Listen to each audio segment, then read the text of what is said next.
The lobby of the corporate tower shimmered with ambition.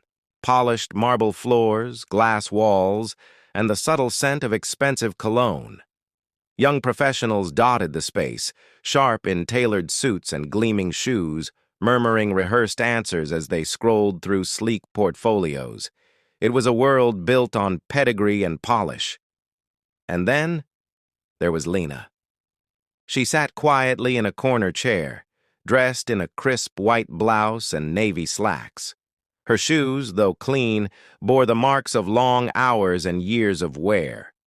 Clutched in her hands was a simple folder, her resume, a handwritten cover letter, and certificates from online courses she'd taken late at night after long shifts at the local cafe. She glanced at her reflection in the glass wall. Neat, composed, but different. She felt it, and so did everyone else in the room. Finally, her name was called. She stood, every step forward filled with nervous resolve. Inside the conference room, 3 interviewers sat behind a long oak desk.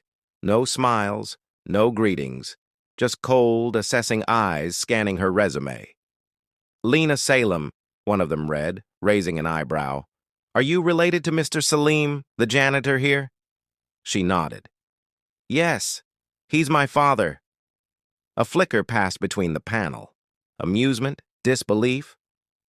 You went to community college, did some online certifications? Another interviewer asked. I couldn't afford university, Lena replied steadily, but I worked nights to pay for every course. I taught myself Python, UI design, and cloud systems. They didn't ask about her projects, her skills, her drive. One interviewer even chuckled. We need people who can handle high-level clients, global teams, fast-paced environments. I understand, Lena said quietly. I may not have the same background, but I've handled pressure. I adapt. I solve problems. The third interviewer leaned back. Thank you. We'll be in touch. Just like that, it was over. Lena rose, nodded, and walked out, heart heavy.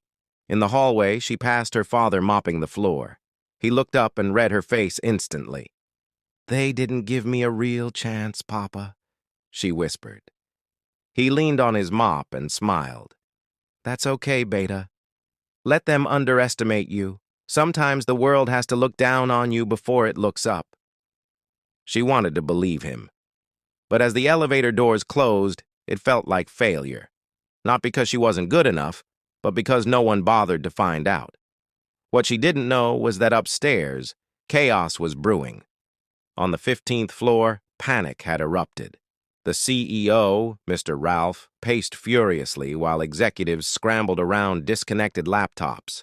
A critical investor presentation, meant to seal a multi-million-dollar deal, had crashed, files corrupted, animations broken. We've tried everything, the lead IT analyst said. There's no backup. Mr. Ralph slammed the table. We can't afford to lose this. Someone, anyone, find a fix. A junior employee hesitated. Sir, there was a girl who interviewed today, mentioned coding. She's the janitor's daughter. Silence. Then a skeptical voice. She didn't make it past the interview, Mr. Ralph snapped. Get her back. Now. 15 minutes later, Lena stood again in that same room.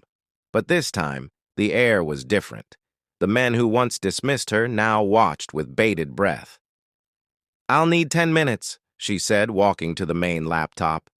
You've got 8, Mr. Ralph replied. Lena got to work. She dove into the code, identified a corrupted plugin, and restructured the failing scripts. While others had tried to salvage what was broken, she rebuilt. She cleaned the code, restored animations, and optimized the transitions. Faster, smoother, better. In under 8 minutes, she stepped back. It's ready. Run it, said Mr. Ralph. The room darkened. Lena hit the space bar.